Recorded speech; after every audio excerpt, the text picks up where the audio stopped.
وَلْتَكُن مِّنكُمْ أُمَّةٌ يَدْعُونَ إِلَى الْخَيْرِ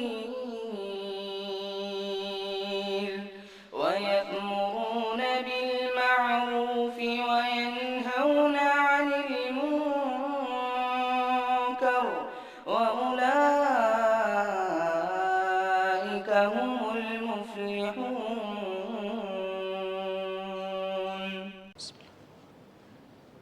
الحمد لله إن الحمد لله نحمده ونستعينه ونستغفره ونعوذ بالله من شرور أنفسنا ومن سيئات أعمالنا من يهده الله فلا مضل له ومن يضلل فلا هادي له وأشهد أن لا إله إلا الله وحده لا شريك له وأشهد أن محمدا عبده ورسوله أما بعد فإن خير الحديث كتاب الله وخير الهدي هدي محمد صلى الله عليه وسلم وشر الأمور محدثاتها وكل محدثة بدعة وكل بدعة ضلالة وكل ضلالة في النار.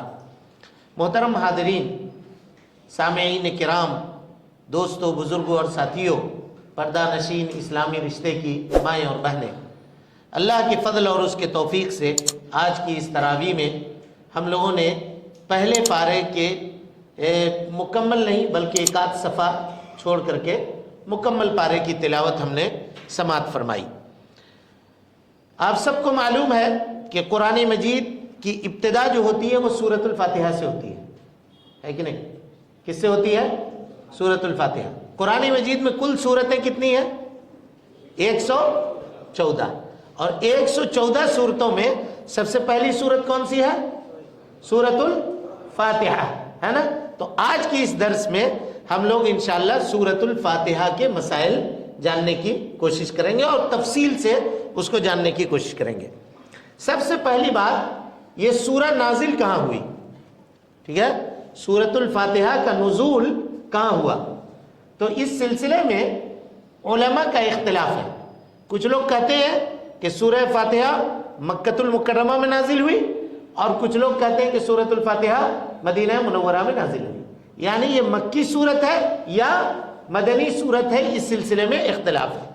اچھا، مکی صورت کس کو کہتے ہیں، مدنی صورت کس کو کہتے ہیں، یہ سوال ہے. تو کیا کہیے گا؟ وہ سورہ جو ہجرت سے قبل نازل ہوئی اس صورت کو کیا کہیں گے؟ مکی صورت. اور وہ سورہ جو ہجرت کے بعد نازل ہوئی اس کو کیا کہیں گے؟ مدنی صورت. تو اگر ہجرت سے قبل نازل ہوئی ہے، طائف میں بھی نازل ہوئی ہے، تو اس کو کیا کہیں گے؟ مکی صورت.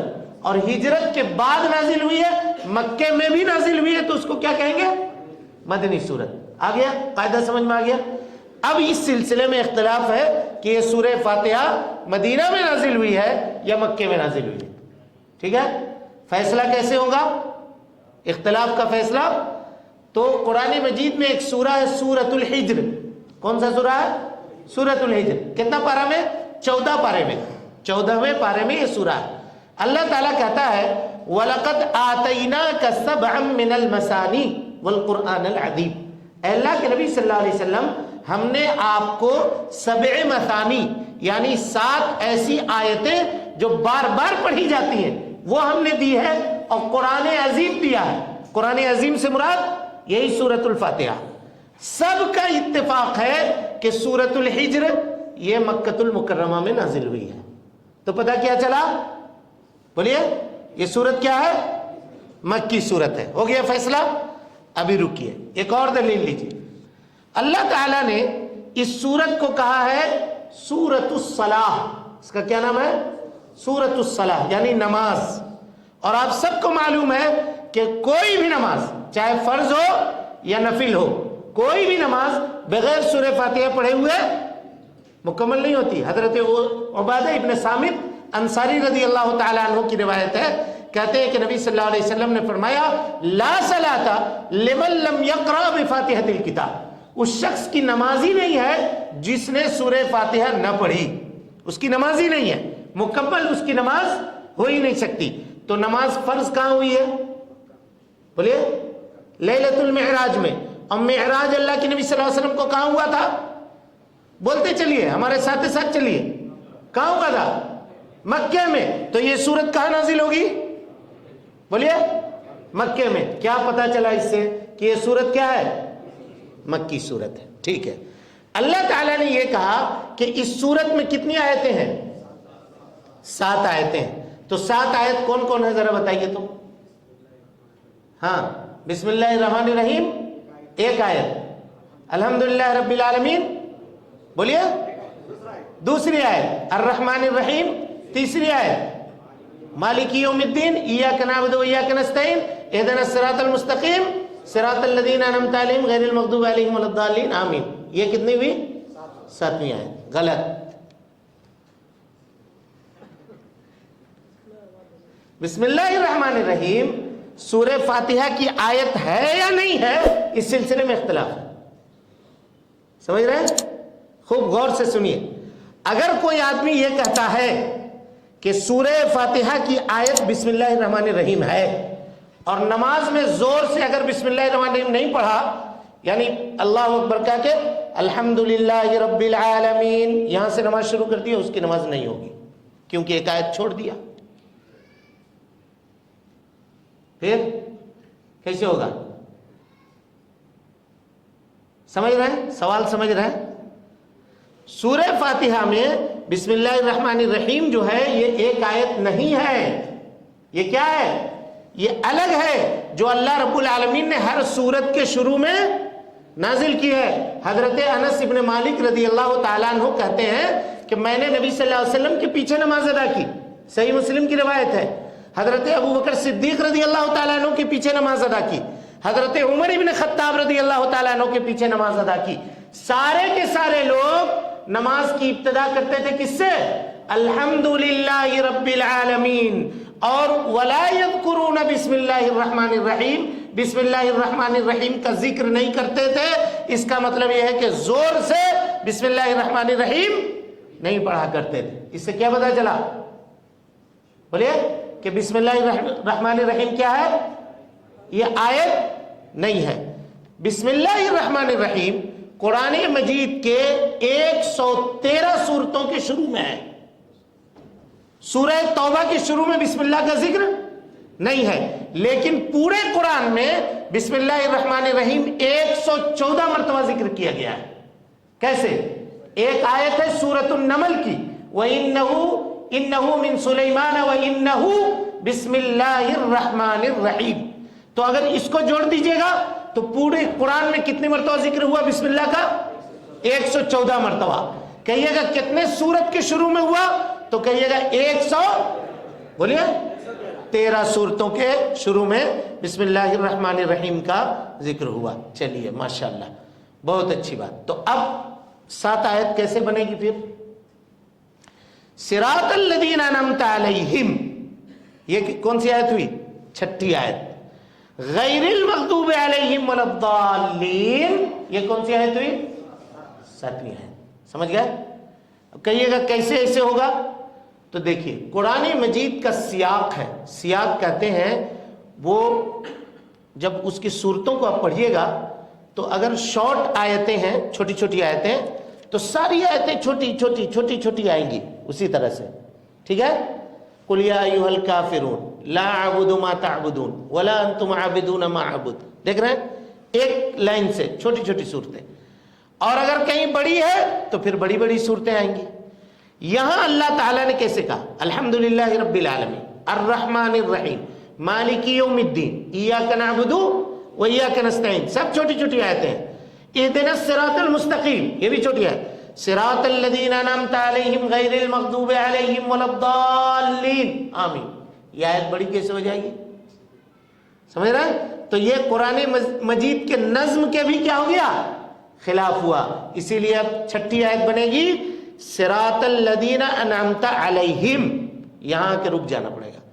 غیر المغضوب علیہم ولا الضالین, یہ 7ویں آیت بن گئی. ٹھیک ہے؟ بسم اللہ الرحمن الرحیم کے تعلق سے مسئلہ سمجھ میں آ گیا پورا مکمل جی. اب اس کے بعد آئیے اس سورت کے فضیلت کے تعلق سے بات کرتے ہیں. یہ سورت بہت فضیلت والی سورت ہے. کیوں فضیلت والی سورت ہے؟ کہ اس سورت کے جو نا مفسرین نے 10 سے زیادہ نام ذکر کیے ہیں. کتنے؟ 10 سے زیادہ نام. ایک نام اس کا سورۃ الفاتحہ ہے، ایک نام اس کا ام القرآن ہے، ایک نام اس کا قرآن عظیم ہے، ایک نام اس کا سبع مثانی ہے، ایک نام اس کا سورۃ الرقیہ ہے، ایک نام اس کا سورۃ الکنز ہے. سمجھ رہے ہیں؟ یہ سارے نام ہیں کس کے؟ سورۃ الفاتحہ کے. تو عرب کے اندر جو چیز اہمیت کی حامل ہوا کرتی تھی نا، اس کے نام کیا ہوتے تھے؟ بہت سارے ہوا کرتے تھے. اس کی فضیلت یہ جان لیجئے کہ یہ وہ سورت ہے جو اللہ کے نبی صلی اللہ علیہ وسلم کے علاوہ کسی اور نبی کو حاصل نہیں ہوئی. حضرت عبداللہ ابن عباس کہتے ہیں کہ نبی صلی اللہ علیہ وسلم نے فرمایا، ہم حضرت جبریل کے ساتھ بیٹھے ہوئے تھے. کون کہہ رہا ہے؟ نبی صلی اللہ علیہ وسلم کہہ رہے ہیں کہ ہم جبریل علیہ السلام کے ساتھ بیٹھے ہوئے تھے. اچانک آسمان سے ایک دروازہ کھلنے کی آواز آئی. دروازہ، پرانا دروازہ اگر کھولیے تو چرچراہٹ کی جو آواز آتی ہے نا، چکی چلنے کی کا، ویسی آواز آئی. جبریل نے اپنی نگاہوں کو آسمان کی طرف اٹھایا اور کہا کہ یہ دروازہ جو آج کھولا گیا ہے، آج سے قبل کبھی بھی یہ دروازہ نہیں کھولا گیا. آج سے قبل کبھی بھی یہ دروازہ نہیں کھولا گیا.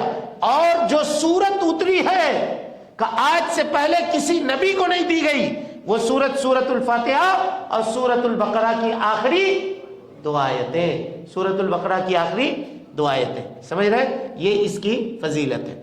حضرت ابو سعید خدری رضی اللہ تعالی عنہ سے روایت ہے، کہتے ہیں کہ وہ کہیں جا رہے تھے، سفر میں جا رہے تھے، تو ایک جگہ پڑاؤ ڈالتے ہیں راستے میں. جا کر کے کہتے ہیں کہ بھائی تم لوگ گاؤں والے تھے، گاؤں والوں سے کہا کہ ہم لوگ کے کھانے پینے کا انتظام کرو، ادھر سے گزر رہے ہیں. تو گاؤں والے بہت کنجوس تھے، کہا ہم کھانے پینے کا انتظام نہیں کریں گے، اپنا دیکھو تم لوگ، ہم انتظام نہیں کریں گے. کہا ٹھیک ہے، نہ کرو گے تو گاؤں سے نکل کے کنارے آ کر کے پڑاؤ ڈال لیا، وہاں رہنے لگے. اتنے میں اس گاؤں کا جو سردار تھا نا، اس کو سانپ نے کاٹ لیا. کس نے کاٹا؟ سانپ نے کاٹا. اب وہ جو درد سے تڑپنے لگا، بلبلانے لگا، تو ایک آدمی دوڑا ہوا آیا اور کہا کہ بھائی ہمارے سردار کو سانپ نے کاٹ لیا ہے، تم میں کا کوئی آدمی ہے جو سانپ کا علاج کرنا جانتا ہو یا دم کرنا جانتا ہو؟ تو حضرت ابو سعید خدری رضی اللہ تعالیٰ عنہ نے کہا کہ ہاں ہم جانتے ہیں. گئے اس کے بعد، کہا لیکن فری میں علاج نہیں کریں گے، فری میں علاج نہیں کریں گے. کہا ہے کہ تم لوگوں نے ہمارے اوپر احسان نہیں کیا، مہمان نوازی کر رہے تھے، نہیں کیا، فری میں علاج نہیں کریں گے. کہا کتنا لوگ ہیں؟ کہا ایک ریوڑ بکری، 30 بکری کم سے کم دینا پڑے گا.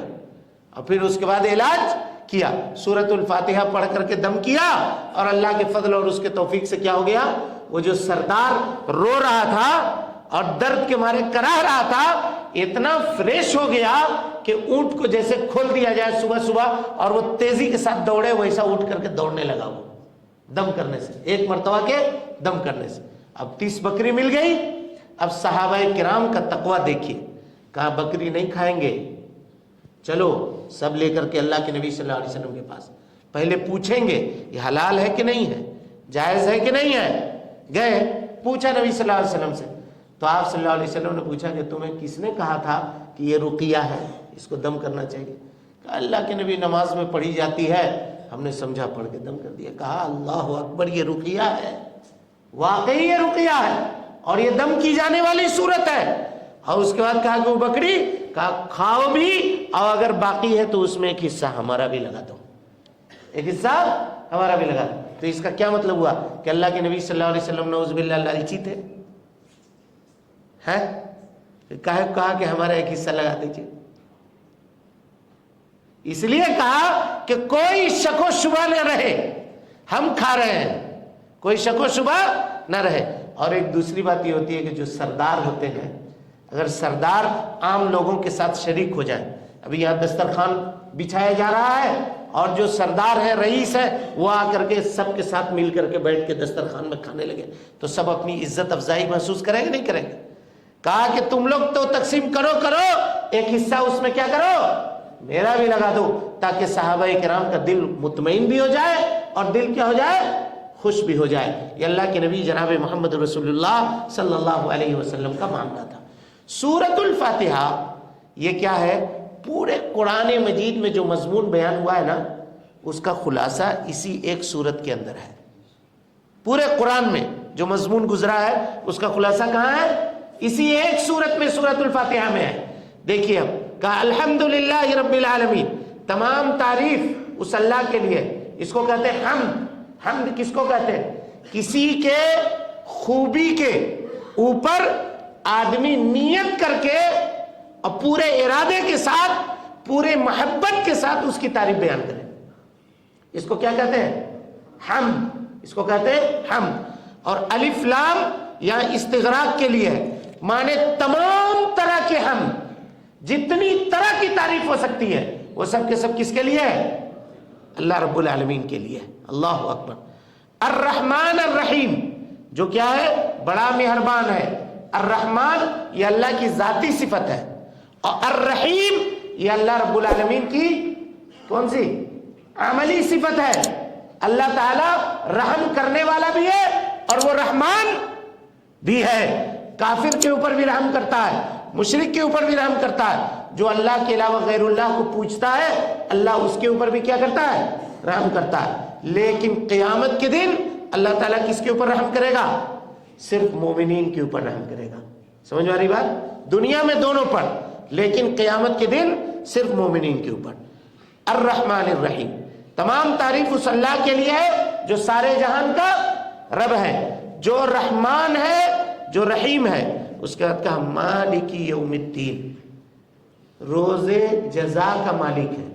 اچھا ابھی ایک سوال ہے آپ سے، الحمدللہ رب العالمین جب کہا تھا تو اس میں قیامت کا دن داخل تھا یا نہیں تھا؟ تمام تعریف اس اللہ کے لیے ہے جو سارے جہان کا رب ہے، تو سارے جہان میں قیامت کا داخل تھا یا نہیں تھا؟ سوال سمجھے نہیں سمجھے؟ پھر الگ سے مالک یوم الدین کا ہے ذکر کیا، روز جزا کا بھی مالک ہے. یہ کیوں کہا؟ سوال سمجھے نہیں سمجھے؟ سارے لوگ سمجھ گئے؟ ہاں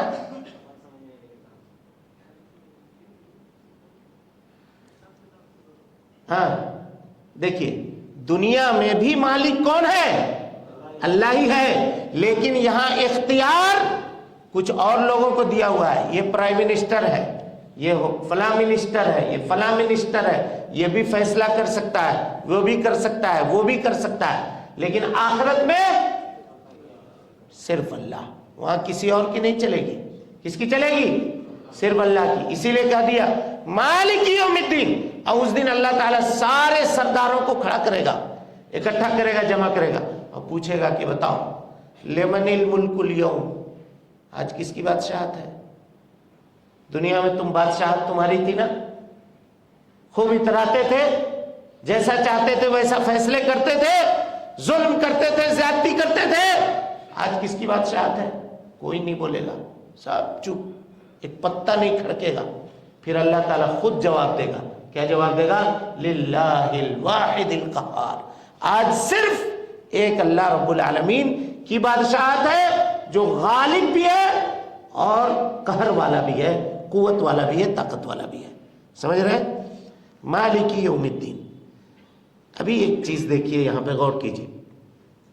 الحمدللہ رب العالمین اگر یہ کوئی آدمی کہتا ہے تو رب کون ہے؟ اللہ. اور جو اللہ ہے اس کی نعمتیں ہمارے اوپر ہیں، تو جو ہمارے اوپر احسان کرتا ہے اس سے ہم محبت کریں گے کہ نہیں کریں گے؟ الحمدللہ رب العالمین یہ اللہ کی محبت کے اوپر دلالت کرتی ہے. الرحمن الرحیم، اللہ رب العالمین کی رحمت کی دریا کہاں بہتی ہے؟ جنت میں. الرحمن الرحیم بول کر کے جنت کے طلب کو جگایا گیا. مالک یوم الدین، قیامت کا دن بیان کر کے جہنم کا خوف ہمارے دل میں پیدا کیا گیا. سمجھ رہے ہیں؟ تینوں چیز. کوئی بھی عبادت کرنے سے پہلے بندے کے دل میں اگر یہ تین چیز موجود نہیں ہو تو اس کی عبادت ناقابل قبول ہے. اس کی عبادت نہ، ایک عبادت اللہ کی محبت میں، دوسرا جنت کی طلب میں، اور تیسرا جہنم کے خوف سے. یہ تین عبادت، تین رکن ہونی چاہیے عبادت کی قبولیت کے لیے. جب یہ تینوں باتیں بندہ کہہ لے گا تو آگے اللہ نے کہا اب کہو ایاک نعبد و ایاک نستعین، اے اللہ ہم تیری ہی عبادت کرتے ہیں اور تجھی سے کیا کرتے ہیں؟ مدد طلب کرتے ہیں. اس کے بعد کہا اہدنا الصراط المستقیم، مجھ کو صراط مستقیم کی رہنمائی کر. صراط مستقیم کون راستہ ہے؟ جس پر قرآن دلالت کرے اور جس پر نبی صلی اللہ علیہ وسلم کی سنت دلالت کرے. کہا صراط الذین انعمت علیہم، ان لوگوں کا راستہ اے اللہ جن کے اوپر تیرا انعام ہوا، جن کے اوپر تیرا انعام ہوا. اور یہ کون لوگ ہیں جن کے اوپر انعام ہوا؟ ہاں انعام ہوا، انعام ہوا. انبیاء، صدیقین، شہداء اور صالحین. اور انبیاء میں رسول بھی داخل ہے. سمجھ رہے ہیں؟ سب سے اونچا درجہ کس کا ہے؟ نبی اور رسول کا. اور اس کے بعد صدیق کا. اسی لیے حضرت عمر شہید ہے، حضرت عثمان شہید ہے، اور حضرت ابو بکر صدیق رضی اللہ تعالیٰ عنہ کی وفات بستر پہ ہوئی ہے، لیکن فضیلت کے اعتبار سے کون بڑے ہیں؟ ابو بکر صدیق. کیوں؟ اس لیے کہ وہ صدیق، اس امت کے وہ صدیق ہیں. تو پہلا درجہ کس کا ہوا؟ نبی کے بعد صدیق، اور اس کے بعد شہداء، اور اس کے بعد صالحین. تو کہا اے اللہ ان کے راستے پر چلا. غیر المغضوب علیہم، ان کے راستے پر مت چلا جن کے اوپر تیرا غضب ہوا. غضب کن پر ہوا؟ یہود پر. کیوں؟ علم کے باوجود عمل نہیں کرتے تھے. اول الضالین، نصارہ جو بغیر علم کے کیا کرتے تھے؟ عمل کیا کرتے تھے. ان کیوں؟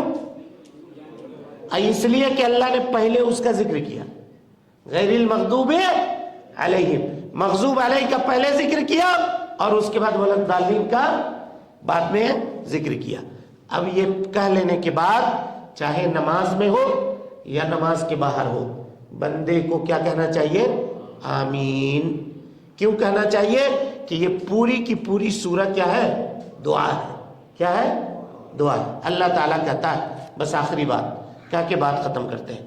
اللہ تعالیٰ کہتا ہے کہ میں نے نماز کو، نماز مانے سورہ فاتحہ، نماز کو دو حصے میں تقسیم کیا ہے. آدھا حصہ میرے لیے اور آدھا حصہ میرے بندے کے لیے. میرا بندہ جو سوال کرے اس کے لیے وہ ہے.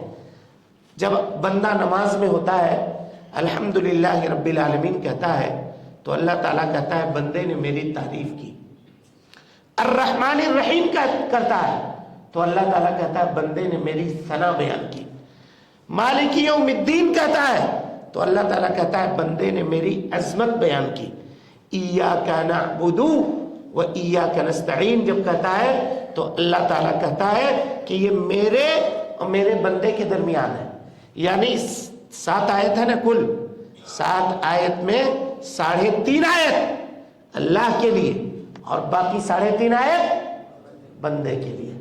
اللہ تعالیٰ نے اس کو 2 حصوں میں کیا کیا ہے؟